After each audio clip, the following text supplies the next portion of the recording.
Hi, I'm Shashank Bhargava, and you're listening to Three Things, the Indian Express news show. In this episode, we talk about the Congress Party's recent brainstorming session and the reforms that it is now planning to implement. We also talk about what the National Family Health Survey reveals about violence against women in India. But first, we talk about the Gyanvapi Mosque case. As we discussed in yesterday's episode, the Gyanvapi Mosque, which is located in Varanasi, is said to have been built in the 17th century during the reign of the Mughal Emperor Aurangzeb. And for years, many people have claimed that this mosque was built after demolishing the original Kashi Vishwanath temple. Now, over time, several petitions have been filed in relation to this mosque. The latest one involves a group of 5 Hindu women who filed a petition so that they could be allowed to pray inside a particular complex of the mosque. This mosque is now in the news again because a local judge ordered a videographic inspection of it. And during this inspection, a shivling is said to have been found there, though the caretakers of the mosque claim that it is just a fountainhead. After this inspection happened, the Supreme Court ordered that the place where the shivling was found should be sealed, without impeding or restricting the rights of Muslims to access and offer namaz at the mosque. Now, before this video inspection was ordered, the Mosque Management Committee had objected to it, saying that it goes against the provisions of the Places of Worship Act. And this is the act that we will be talking about today. For this, Indian Express's Apurva Vishwanath joins us to explain what it says. So the 1991 Places of Worship Act is a very short legislation with just, say, 8 sections. It is an act that prohibits conversion of any place of worship from its religious character at the time of independence, that is 15th August 1947. And it also bars courts from looking into this litigation, which is about converting the religious nature of a place of worship. I mean, what is important is this legislation specifically carves out an exception for the Ayodhya Ram Janmabhoomi issue, because that was sub judice at that point, even in 1991. So that temple issue is left out, but for every other place of worship in India, this act would apply. And it means that if in 1947 it was a temple, it would continue to be a temple. If it was a mosque, it would continue to be a mosque. That's essentially the idea behind this legislation. Okay, so Apurva, you mentioned that this law came into being in the 90s when the Ayodhya case was still sub judice.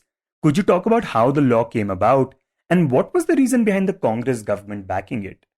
So this legislation was brought in the thick of the Ayodhya debate. And there was already a slogan doing the rounds that Ayodhya to jhaki hai, Kashi Mathura baki hai. So the Congress government at that time felt that if you have to stop communal tensions in the future, you have to put a full stop to this.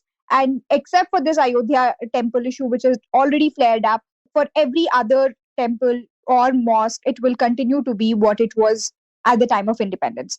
And the date is also crucial because it seems on the space of it arbitrary that we picked 1947. And the idea behind putting a cutoff date of 15th August 1947 is that no other place of worship can be changed or converted by force. The Babri demolition or even placing of idols in the Babri Mosque at that time and offering prayers there, all of these things happened over a period of time and led to communal tensions again and again.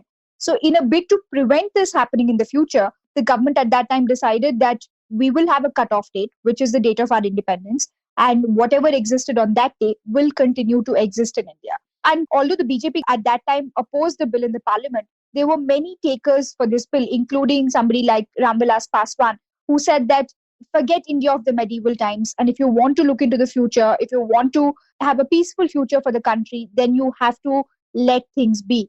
So this bill, although it was widely contested in parliament, was passed because the idea was that you need to stop communal tensions or you need to stop flaring communal tensions at some point.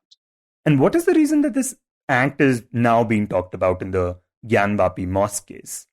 So both the Gyanvapi Mosque case or the Mathura case The issue really is, no matter in which way the petitioner phrases the subject before the court, the law explicitly prohibits court intervention in any of these issues.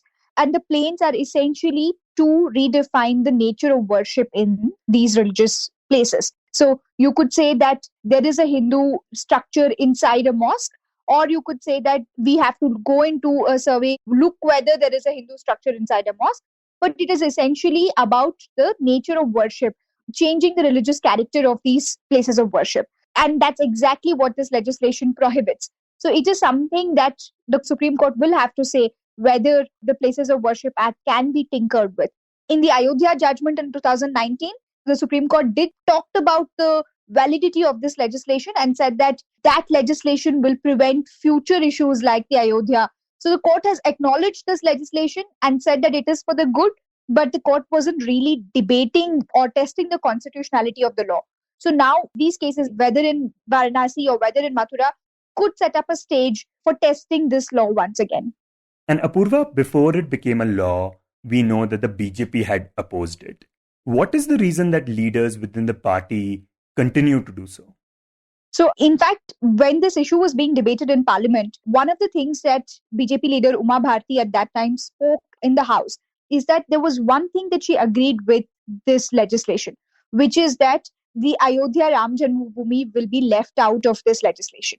She also agreed with the fact that courts cannot intervene in other issues, which means other temples or mosques. That's because the BJP believed that these are issues not negotiated through courts, but have to find its place outside courts. So that is one thing they agreed on. But however, they said that barring any change of worship in these places would not be feasible.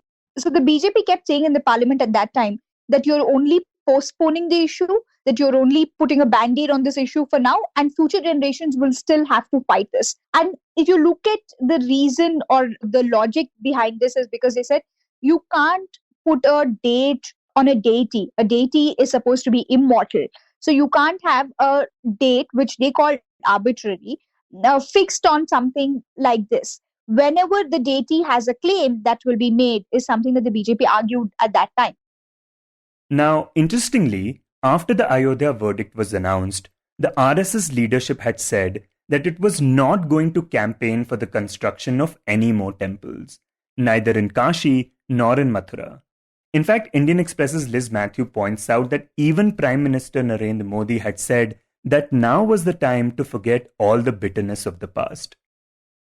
This was the kind of understanding, or this was the kind of impression both the RSS and the BJP had given, especially after Ayodhya verdict.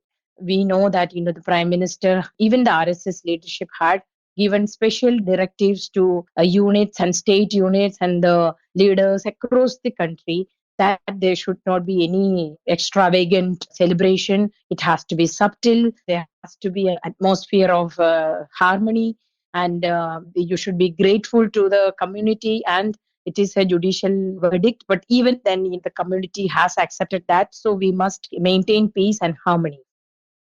This was the impression back then. But it seems that things have changed now after the alleged discovery of the Shivling, which, like mentioned earlier, some are saying is just a fountainhead.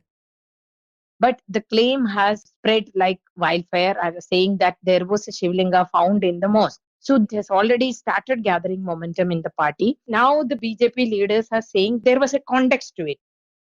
The context they talk about is that in the past, way before the Ayodhya verdict, the BJP had agreed to take up the issue of constructing temples in Kashi and Mathura. But later, L.K. Advani, who was the face of the Ram Temple movement in the 90s, he said that if Muslims give up the disputed land in Ayodhya willingly, then there would not be a demand for other temple movements in India. But now, talking about the final Ayodhya verdict, BJP leaders point out something different. The context, they say, first of all, the land for Ram Temple in Ayodhya was not offered by the Muslims. It was given to the Hindu group as a part of court settlement. It is a judicial settlement of the issue. It was not donated or given by the Muslims. So that promise or that agreement doesn't stand. That context is different now. It is invalid now. That is a primary argument. The second argument they give is, see, now once that Shivalinga is found, things have changed. The situation is changed. The context is different because once the DT is found at a place, the DT can't. I am quoting one leader whom I quoted in Indian Express, a story that a DT cannot stay without puja. So once the puja starts, even the places of worship act is becoming invalid because once the puja starts, the status quo anyway is going to change. So what is the relevance of that? So just to be clear, the BJP leaders are saying that because a shivling has been found, puja would have to be conducted there. And once the puja is already being conducted, then the religious nature of the place will change, and so the places of worship act would not matter in that case. So the momentum is gathered and the direction to which they are moving, it looks like there should be changes in the Places of Worship Act, which was passed in 1991. So in the coming days, you can see there would be attempt from both the RSS and the BJP to gain support for this argument from non-party Hindus also. Liz also points out that BJP knows that Kashi has more significance for Hindus than Ayodhya, not just in India, but world over. So obviously it will capture the imagination, and anything related to Kashi would get support from the general public also. Even Prime Minister Modi's attempts to renovate the Kashi temple, it was well appreciated. So BJP is conscious of that. So according to the BJP leaders, there will be polarization among the Hindus itself, and there will be consolidation. That the atmosphere is for consolidation of the Hindus and also for this view, which obviously the BJP would try and take advantage of.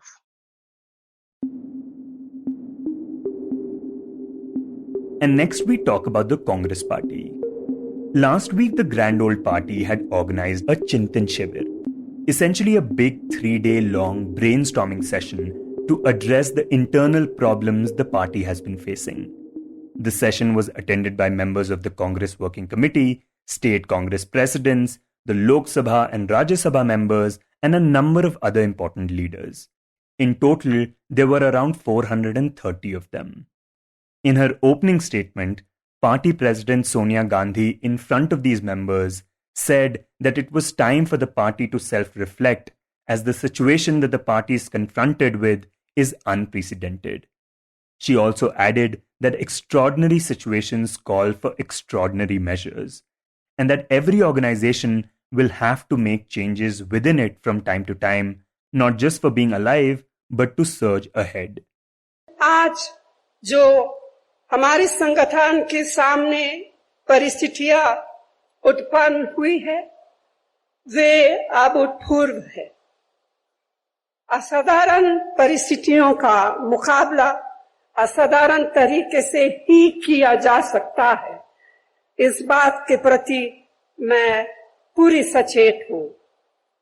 हर संगठन को न केवल जीवित रहने के लिए बल्कि बढ़ने के लिए भी समय समय पर अपने अंदर परिवर्तन लाने होते हैं। हमें सुधारों की सख्त जरूरत है। Now, after this 3-day brainstorming session, the party decided to implement a few key reforms. In this segment, Indian Express's Manoj CG, who reports on the Congress, joins us to talk about it. So Manoj, what was the reason behind this huge brainstorming session? Why did the party decide to do it?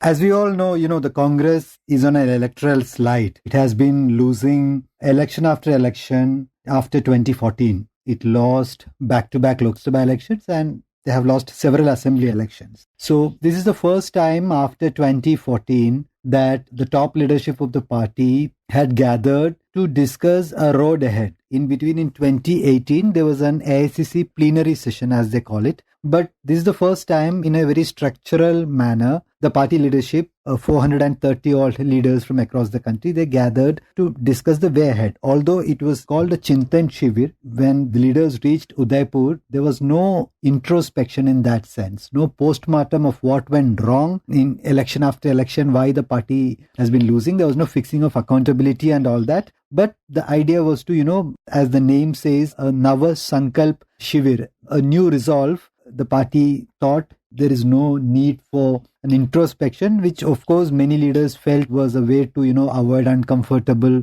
questions to the leadership. So they framed the Shivir in a manner so that there are discussions on the way ahead. Right, and during this session, the party decided to implement some reforms, which it had been talking about for some time now. And one of them was this one family, one ticket rule.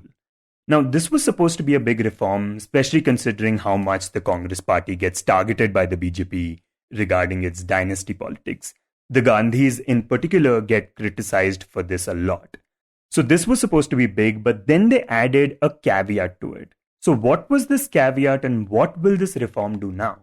So it was a radical idea to begin with, one family, one ticket. But towards the end, as Mr. Rahul Gandhi mentioned in his concluding remarks, that there is a caveat. Now, this caveat is that the second member or the third member of the family, if he wants to seek a ticket, an assembly or a Lok Sabha ticket, that person should have worked in the party, in the organization for 5 years. Now, that will really exempt many of these family members. For instance, if you start from the Gandhis themselves, both Sonia Gandhi and Rahul Gandhi contested the last Lok Sabha elections. And now if Sonia, given her age and given her mood to step back from public life, which she had expressed in more than once, what if Priyanka Gandhi wants to contest from Raebareli, for instance, hypothetically, which is Mrs. Sonia Gandhi's Lok Sabha constituency? What if Priyanka Gandhi wants to contest from that seat? Because that has always been seen as a Nehru Gandhi family bastion. So she can contest from Raebareli if Sonia Gandhi doesn't wish to contest, and Rahul Gandhi can contest from Wayanad. So both the family members will contest. And that is the case with several other leaders. It will only be applicable in a situation where a Lok Sabha member or an MLA decides not to contest an election, stepping aside and fielding his son or her son or daughter or a relative, anybody. So that is the only area where this rule can apply. Otherwise, many of the families that we see, Mr. Chidambaram, for instance, he has been in politics for, decades. His son, again, he has been in politics for decades. So both of them can contest. If both of them want to contest, they can contest. So same is the case with Mr. Bhupinder Singh Hooda. He has been in politics for decades, almost 40, 50 years. His son became an MP in 2005. He has worked at several levels of the party. So they both can contest. So, this caveat will in effect dilutes the whole concept, but it will serve its purpose, as I told you, in some cases. Okay, so one family, one ticket was one major reform, although they added this big caveat to it. The other reform was this 50% representation for those below 50 years of age at all levels, including the Congress Working Committee. Yeah, that is in fact a big reform. If you ask Congress leaders, that is a big reform. Because if you look at the Congress Working Committee, in the Congress Working Committee today, there are only 4 members who are under 50. And one is Ms. Priyanka Gandhi Vadra herself. This year itself, she will turn 50. And there will be only 3 members. One, Mr. Manikam Tagore, is in charge of Telangana. Devendra Yadav, he's in charge of Uttarakhand, I think. And Harish Chaudhary, he's in charge of Punjab. So only 3 members are there in the present working committee who are under 50. So starting from the working committee, if they implement this rule that there should be 50% of the working committee members should be below 50, that will open a space for a lot of young leaders to move up the leadership ladder. And why has this reform been proposed? Why did the party feel the need to do this? So the general sentiment among the youngsters is that, the leadership is jaded. There are a set of people who in the media we call old guard and all. So there are a set of people who occupy these posts at all levels, right? From PCC, the general secretaries and all in the Pradesh Congress committees, block Congress committees, district Congress committees, up to the CWC. So there is a sense of disappointment. There is a sense of despondency among the youngsters. They need to get to these leadership levels. So at the CWC table, there need to be people who are below 50. And by below 50, they are not saying they should not be dynasts and all. You can be the son of a big father. But the point is, it will some way create a space for young leaders to reach the leadership levels at all levels, from CWC to PCC and all levels. So that, in a way, is an important or significant reform. Okay, so one family, one ticket, and 50 under 50 representation at all levels. Now, the third big reform that was proposed was a 5-year term limit for those holding position at all levels. How big of a deal is that? So that is an important reform in that sense. If you look at the present AICC Secretariat, so there is Mr. Mukul Wasnik, whose committee itself sent this recommendation. He has been a General Secretary for the last 23 years. So if he steps down, obviously his place will be taken by some other person. Same with even K.C. Venugopal, the organization General Secretary. He was appointed a General Secretary in 2017. First he was in charge of Karnataka, then he became General Secretary in charge of organization. Now he has completed 5 years. So will these people step down, or will their charges be changed? From Karnataka, he may be given Kerala, or from Madhya Pradesh, he may be given Uttar Pradesh. So is that how they are planning to go about it? I think there is a little lack of clarity there. And Manoj, how do you think these reforms will help the Congress party? And will they do anything about the electoral defeats the party has been facing? So these changes will perhaps keep the organization a little bit more vibrant, bring a lot of new leaders into the system. So they will have fresh ideas, they will have new ways to tackle the problems that the party is facing. So that part is taken care of. But the second part is clearly the electoral difficulties that the party is facing. So for that, the central messaging of the party on various issues, that still is a problem. For instance, I've been talking to several leaders. So one big elephant in the room kind of situation is the party's approach towards Hindutva. Now, for instance, the BJP throws issues at the Congress almost on a daily basis. So one day it's a hijab controversy, another day it's the jhatka or halal meat controversy, then there's the demolition controversy, then the Gyanvapi Mosque controversy. So how does the party take a position on all these issues? So some of these young leaders feel, the party is boxed into a corner, painted a pro-Muslim party on a regular basis. So how do you address those challenges? For instance, with the Gyanvapi Mosque issue, the Places of Worship Act was enacted by the Narasimha Rao government, by the Congress government. So the Congress party cannot now, remain silent, altogether different position. So they will have to reiterate that position. There should be status quo in all places of worship. We have passed this act. So that immediately is, the party finds itself pushed to a corner in the present political context. So how to navigate these tricky issues, this terrain? There is really no clarity on that. Yeah, and some Congress leaders, for example, want the party to engage with Hindu religion and Hindu religious groups. But the central leadership doesn't want that, right? It wants the party to have a secular image.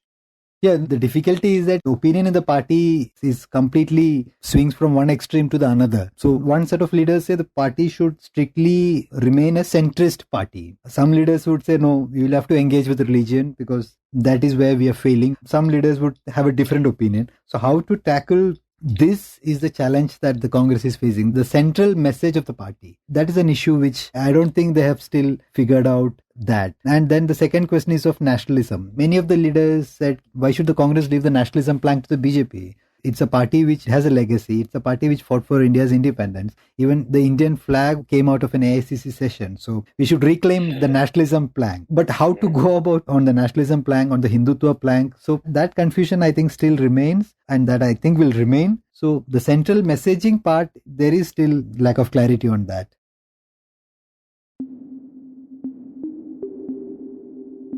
And in the end, we talk about violence against women. According to the latest National Family Health Survey, or NFHS, which is one of the most important surveys in the country, nearly 1/3 women in India have experienced physical or sexual violence. In this segment, Indian Express's Esha Roy joins us to talk about it. Esha, we have been doing segments with you about the NFHS survey. Previously, we have spoken about what the survey reveals regarding children's diet in India, what it says about the country's fertility rate, and now we talk about violence against women. So what all stands out to you regarding this data? So 1/3 of the women, that's 30% of women between the ages of 18 and 49 years have experienced some form of physical violence or the other since the age of 15. And 6% have experienced sexual violence in their lifetime. 32% of married women between 18 and 49 have experienced either physical, sexual, or emotional spousal violence. And the most common type of violence that a married woman faces is physical violence. Interestingly, the data of sexual violence against women, the 6% figure, women have responded in 80% of these cases, saying that the primary abuse and predator in that case has been their husband. So as you know, Shashank, there is an ongoing case on marital rape, whether it should be criminalized or not, for which the Delhi High Court has recently come out delivered a split verdict. But the NFHS data, without a doubt, establishes the fact that there is marital rape in the country. Okay, now one of the things we know is that so many of these crimes against women are severely underreported. Does the survey tell us anything about that? Yes, absolutely. The data reveals that only 14% of women who have experienced physical or sexual violence by anyone have sought help to stop the violence, which means the majority of those who have experienced this form of violence never seek help, and therefore that massive over 80% women who are being violated, we don't even know about. And the other thing you had mentioned was that usually husbands are the ones perpetrating this violence against women. But are there factors that sort of reduce the chances of this happening? Well, there could be one-off cases where there is abuse in a highly educated partnership. Nevertheless, the data shows that a woman's experience of violence declines sharply with increased schooling and wealth for both when it's herself as well as for the male perpetrator, which in most cases is the husband. So 40% women with no schooling are subject to physical violence, as opposed to 18% women who have graduated from school. Husbands who have completed 12 or more years of schooling are half as likely to commit physical, sexual, or emotional spousal violence, the NFHS has said. Women with husbands having the same education level as them are less likely to have experienced spousal violence than women in couples in which neither attended school or one or the other has more schooling. You were listening to Three Things by the Indian Express. Today's show was written and produced by me, Shashank Bhargava, and was edited and mixed by Suresh Pawar. If you like the show, then do subscribe to us wherever you get your podcasts. You can also recommend the show to someone you think will like it, share it with a friend or someone in your family. It's the best way for people to get to know about us. You can tweet us at Express Podcasts and write to us at podcasts@indianexpress.com.